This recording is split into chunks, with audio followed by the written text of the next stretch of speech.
So we're looking about second law of thermodynamics, entropy. Let me take a look at that again, see if I can get it. Here it is. The second law of thermodynamics, we've been looking into this now, sometimes called the principle of entropy increase. In other words, the system runs down or wears out, and it increasingly wears down or runs down and wears out. So let's move on down to where we were. Richard Morris wrote a book. Richard Morris, in his book, Time's Arrows, Scientific Attitudes Toward Time, a very well-known science writer, says, the second law of thermodynamics has a chameleon-like character. It can be expressed in more different ways than any of the other laws of physics. The reason that it takes so many different forms is that it is the most general of all the forms that scientists have discovered. It applies to practically everything. And so we're not then about a principle that applies only to mechanical processes, as I've heard some people claim, but like the chameleon that shifts colors, this principle likewise applies to everything. In particular, we notice the statement in the Dallas Morning News, May 14th, regarding entropy of information. Information winds down, right? Is there a real connection between entropy in physics and the entropy of information? Well, he's affirming that there is a connection and that it is the same thing, and refers to the work of Robert W. Luckey at Bell Laboratories and John Wheeler of Princeton and the University of Texas. He says the equations of information theory and the second law are the same, suggesting that the idea of entropy is something fundamental. Now, entropy is this tendency toward disorder, and it operates in practically every area. It is the most general of all the laws and includes information. I think the law of entropy, as it relates to information, is particularly relevant to the question of origins and evolution versus creation. Certainly, evolution of life and of complex organisms involves an increase of order and information. And certainly, and perhaps quantitatively, we can get a better handle on this issue if we look at it in terms of whether there has been an increase or a decrease of information. We observe that there has been a general overall decrease of information, of order, of organization throughout the universe, i.e. an overall increase in entropy. And this is one of the most fundamental laws we've ever seen. And yet, in spite of that, we have statements like this from V.F. Weisskopf, head of the Department of Physics at MIT. He says, we move it down here, the evolutionary history of the world from the Big Bang to the present universe is a series of gradual steps from the simpler to the complicated, from the unordered to the organized, from the formless gas of elementary particles to the morphic atoms and molecules, and further to the still more structured liquids and solids, and finally to the sophisticated living organisms. Wow. Calling them sophisticated is an understatement. In our earlier session, we pointed out that even the simplest cell has information content equal to hundreds of sets of the Encyclopedia Britannica, a tremendous amount of information. And yet, that information degenerates. It says that the whole universe is governed by principle that is onward and upward, including the information of organized systems. He continues saying, there is an obvious tendency of nature from disorder to order and organization. Yet, it's totally the opposite. The American scientist,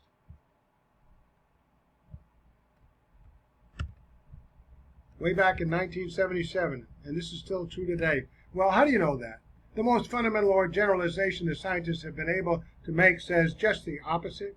It says there is a tendency in the opposite direction toward deterioration and degeneration, including information.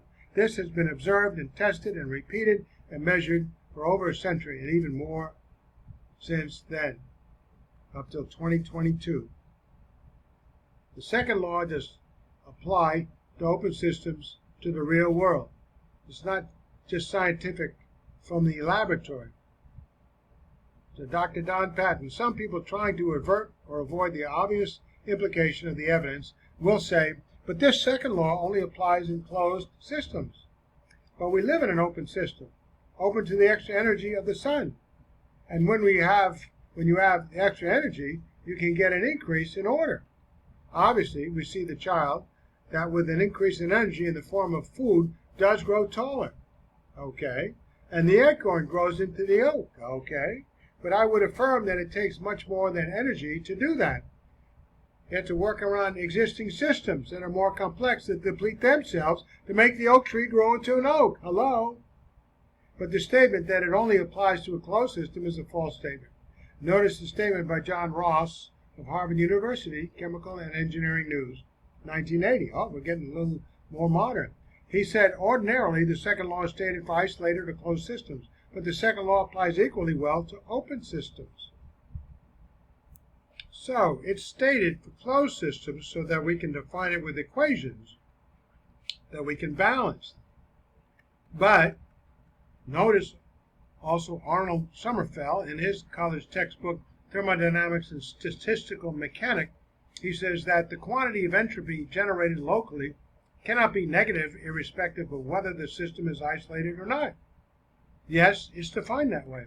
We see it that way in the equations, but it works in the real world, which does not involve closed systems. And the neat picture often presented by the equations. So it doesn't leave that, it's not open, saying, wow, that's just the closed system. Most of the closed system equations that are important today apply to the real world. Richard Morris makes this comment in his book, Time's Arrows. He says an isolated system is one that does not interact with its surroundings. Naturally, there are no completely isolated systems in nature. And yet, as we observe later, the second law operates in nature. It's the most fundamental general observation that scientists have ever been able to make, but there are no closed systems there. But he continues, everything interacts with its environment to some extent. Nevertheless, the concept, like many other abstractions that are used in physics, is extremely useful. That is, the closed system concept. If we were able to understand the behavior in ideal cases, we can then gain a great deal of understanding about processes that take place in the real world. That's how we operate. You don't go to the real world to discover something. You go to the laboratory first and get a hint. In fact, treating a real system as an isolated one is often an excellent approximation. Of course, that's what physics involves, approximations. We approximate using closed systems, knowing that in the real world, where we observe this law in operation, that we are in an open system. So that statement that it only works in closed systems is obviously false, even though we hear it quite often. Compare a quotation from Dr. Patton's notes by Charles Smith. Biological systems are open and exchange both energy and matter. This explanation, however, is not completely satisfying because it still leaves open the problem of how or why the ordering process has arisen and apparent lowering of the entropy. And a number of scientists have wrestled with this issue.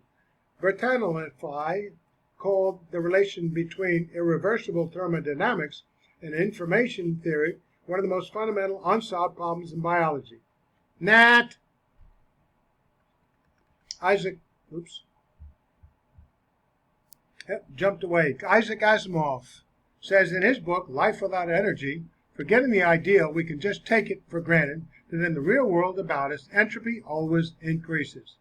As we pointed out, entropy is the measure of the disorder of a system. But we've never seen it going that way after repeated careful observations of the whole world. But he says that in the real world that we live in, which involves systems only, entropy or disorder always increases. That's the way it is in the real world, and there are no exceptions. Now, these are great minds of science that devoted their entire lives to these things. So I'd have to do a whole bunch of research and be a whole lot smarter to try to reverse that. Evolution requires an increase in energy and information which contradicts what is observed, the second law. Dr. Don Patton. Now, while we do sometimes observe things increasing in order due to, among other things, an increase in energy, that second law is not violated. There are only moments of increase of energy which by themselves do not create order increases in the overall curve of decrease over the life of that particular thing. And sometimes we find it that the energy from someplace else wasn't considered. Well, that's something else, right? and then energy from someplace else, like heat or electrical energy or some other powerful thing, a power transfer, that power was dissipated in point A that helped point B increase in energy. So there's a net decrease anyway, see? The idea that since we get extra energy from the sun and therefore can ignore evidences of all around us of overall decrease and degeneration and disorder is vacuous and ignores the real problem. While energy is necessary to see any kind of increase, in order that it is not a sufficient answer to the problem, consider the statement by George Gaylord Simpson, a very famous evolutionist, in his book, An Introduction to Biology, when he says, "The simple expenditure of energy is not sufficient to develop and maintain order. A bull in a china shop performs work, but he neither creates nor maintains organization. The work needed is particular work. It must follow specifications. It requires information on how to proceed." Okay, where did the information come from to the sludge that eventually evolved into human beings? Well, it had to be there, but it wasn't there. George Gaylord Simpson, W.S. Beck, An Introduction to Biology. He wrote this: "When we look at information which operates by the same principles of entropy increase, we see that it requires an increase of information in order to have an increase of order, not just energy. But in addition to energy, an increase of order also requires an increase of information. We look at the living system involved, for example, in the human eye, a tremendous amount of information is involved there. Wow. A curvature of the lens is described by information, and if that information is not accurate, that the lens curvature is not appropriate, and the whole eye doesn't work. Now, how did that information come into being? Out of nothing?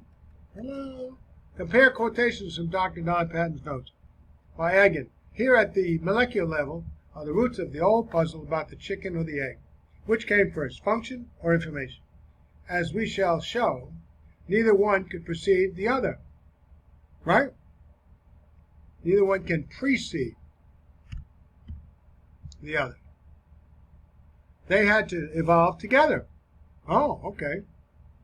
Did they go arm in arm in the sludge? Crystallization occurs before it leads to the lowest energy state and to the most stable arrangement of atoms and molecules under the given conditions. Crystallization leads to simple, very uniform repeating structures which are inert. These structures do not function and are not designed by function. How that happened? Out of nothing? Richard Morris, Times Arrows. For example, when a crystal grows in a liquid, structure appears that was not present, oops, let me fix that word not, before the process of crystallization began. As the crystal becomes larger, the entropy of the system does increase. The appearance of a structure does not always imply an increase in order, even though structure and order are equated in our everyday speech. You have to get the larger picture. Who invented the crystallization structure that it automatically decided to design itself and fall into? So the second law applies to life forms, thus ruling out evolution. Information degenerates, deteriorates, according to the second law of thermodynamics. Now, to produce a living organism like a properly functioning eye, you must have extra energy, but you need more than that. That's an insufficient answer. Now we're told that you have extra energy from the sun. We grant that. But there's another question. The other requirement is information. And while the energy comes from the sun, I ask, where does the information come from? But some claim that the information came from the sun along with the energy. Now I don't know of information, certainly not the kind of information that would define the human eye, riding on sunbeams. Where's the information for hemoglobin, or the information for that simplest cell equivalent to thousands of copies of the Encyclopedia Britannica on a sunbeam? Information doesn't come on sunbeams. Naturally, information deteriorates. Yet, we see tremendous amounts of information even in the simplest cell. Consider the statement by Harold Blum in his book, Times, Arrow, and Evolution. He says, no matter how carefully we examine the energetics of living systems, we find no evidence of the defeat of thermodynamic principles. But we do encounter a degree of complexity not witnessed in the living world. In other words, it applies to life just as well as non-life. The only difference is that when we get to living systems,